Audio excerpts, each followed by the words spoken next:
नमस्कार दोस्तों, स्वागत करते हैं आपका हमारे चैनल में। तो दोस्तों, जीवन में कई बार हमारे कई ऐसी समस्याएं आ जाती हैं जिनका हमें कहीं भी समाधान नहीं मिलता है। हम अपनी कहानियों के माध्यम से आपकी हर समस्याओं का समाधान जुटाने में आपकी सहायता करेंगे। बात उस समय की है, महाभारत युद्ध खत्म हो चुका था। पांडवों ने भगवान श्री कृष्ण से कलयुग के बारे में चर्चा की और कलयुग के बारे में विस्तार से पूछा और जानने की इच्छा प्रकट की कि कलयुग में मनुष्य कैसा होगा, उसके व्यवहार कैसे होंगे और उसे मनुष्य शरीर से मुक्ति कैसे प्राप्त होगी। इन्हीं प्रश्नों का उत्तर देने के लिए भगवान श्री कृष्ण कहते हैं, तुम पांचों भाई वन में जाओ और जो कुछ भी दिखे वो आकर मुझे बताओ, उसका प्रभाव बताऊंगा। पांचों भाई वन में गए। युधिष्ठिर महाराज ने देखा कि किसी हाथी की 2 सूंड है। यह देखकर आश्चर्य का पार ना रहा। अर्जुन दूसरी दिशा में गए। वहां उन्होंने देखा कि कोई पक्षी है, उसके पंखों पर वेद की ऋचाएं लिखी हुई हैं, पर वह पक्षी मुर्दे का मांस खा रहा है। यह भी आश्चर्य है। भीम ने तीसरा आश्चर्य देखा कि गाय ने बछड़े को जन्म दिया है और बछड़े को इतना चाट रही है कि बछड़ा लहूलुहान हो जाता है। सहदेव ने चौथा आश्चर्य देखा कि 6-7 कुएं हैं और आसपास के कुओं में पानी है, किंतु बीच का कुआं खाली है। बीच का कुआं गहरा है, फिर भी पानी नहीं है। पांचवें भाई नकुल ने भी एक अद्भुत आश्चर्य देखा कि एक पहाड़ के ऊपर से एक बड़ी शिला लुढ़कती लुढ़कती आ रही है और कितने ही वृक्षों से टकराती है, पर उन वृक्षों के तने उसे रोक नहीं सकते। कितनी ही अन्य शिलाओं के साथ टकराई, पर वह रुक ना सकी। अंत में एक अत्यंत छोटे पौधे का स्पर्श होते ही वह स्थिर हो गई। पांचों भाइयों के अपने अपने आश्चर्यों का कोई भी पार नहीं था। सभी आश्चर्यचकित थे कि यह क्या हो रहा है।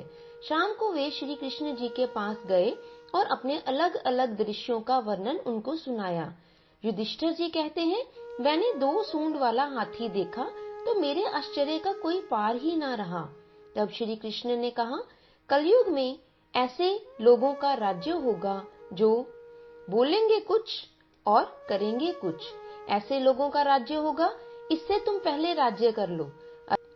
तब अर्जुन ने अपना आश्चर्य बताया कि मैंने देखा है पक्षी के पंखों पर वेद की ऋचाएं लिखी हुई हैं और पक्षी मुर्दे का मांस खा रहा है।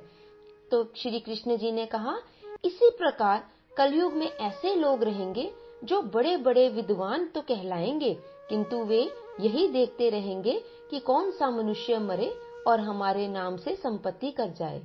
संस्था के व्यक्ति विचारेंगे कि कौन सा मनुष्य मरे और संस्था हमारे नाम से हो जाए।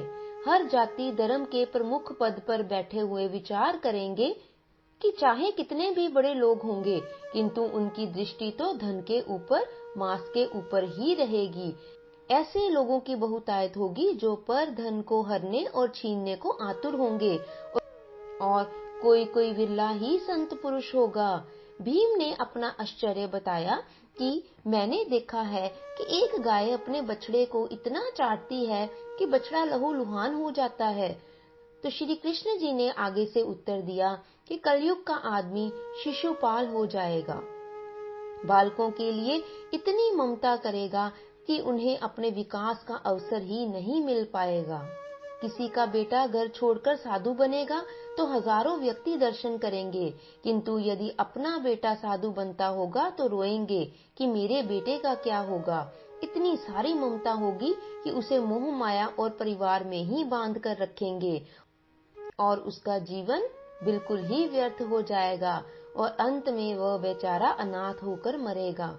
वास्तव में लड़के तुम्हारे नहीं हैं, वे तो बहुओं की अमानत हैं। लड़कियां जमाइयों की अमानत हैं और तुम्हारा यह शरीर मृत्यु की अमानत है। तुम्हारी आत्मा परमात्मा की अमानत है। तुम अपने शाश्वत संबंध को जान लो बस। इतना कहते ही श्री कृष्ण जी चुप हो गए। अब अगली बारी सहदेव की आई। सहदेव ने चौथा आश्चर्य यह देखा कि 5-7 कुएं भरे पड़े हैं, परंतु बीच का कुआं एकदम खाली है।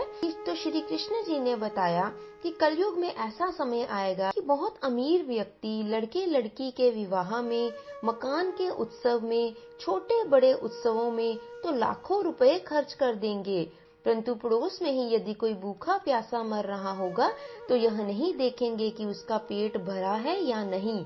दूसरी ओर मौज मौज में शराब, कबाब, फैशन और व्यसन में पैसे उड़ा देंगे, किंतु किसी के 2 आंसू पोंछने में उनकी रुचि ना होगी, और जिनकी रुचि होगी उन पर कलयुग का प्रभाव नहीं पड़ेगा, उन पर भगवान का प्रभाव होगा। तो अब बारी आई 5वें प्रश्न की। तो उसने 5वां प्रश्न यह बताया कि एक बड़ी चट्टान मैंने देखी है जो पहाड़ पर से लुढ़क कर नीचे आ रही थी, पर वृक्षों के तने और चट्टानें उसे रोक नहीं पाई, किंतु एक छोटे से पौधे से टकराते ही वह चट्टान रुक गई। तो श्री कृष्ण जी ने उत्तर दिया कि कलयुग में मानव का मन नीचे की ओर गिरेगा, उसका जीवन पतित होगा। यह पतित जीवन धन की शिलाओं से नहीं रुकेगा, ना ही सत्ता के वृक्षों से रुकेगा, किंतु हरि नाम के एक छोटे से पौधे से, हरि कीर्तन के एक छोटे से पौधे से मनुष्य जीवन का पतन होना रुक जाएगा। तो बोलो जय श्री कृष्णा। तो दोस्तों, आज की इन शिक्षाओं से हमें बहुत अच्छी सीख मिली है कि कलयुग में मनुष्य का इसी प्रकार ही पतन हो रहा है। हम कहते तो कुछ और हैं और करते कुछ और हैं। माता पिता अपने बच्चे को उसके बचपन में ही उसको इतना बिगाड़ देते हैं, बड़े होने पर फिर वो स्वयं ही पश्चाताप करते हैं। तो दोस्तों, कुछ ना कुछ इन जीवन की सच्चाइयों से हमें सीख लेनी ही चाहिए। बोलिए जय श्री कृष्णा। जिंदगी के इस रन में खुद ही कृष्ण अर्जुन बनना पड़ता है। रोज अपना ही सारथी बनकर जीवन की महाभारत को लड़ना पड़ता है। तो दोस्तों, आशा करते हैं आपको हमारी आज की यह कहानी अच्छी लगी होगी। कहानी को सुनने के लिए आपका बहुत बहुत धन्यवाद। अगर आप हमारे चैनल पर नए हैं तो हमारे चैनल को सब्सक्राइब कीजिए और हमारे साथ इसी तरह की कहानियां सुनने के लिए जुड़े रहें।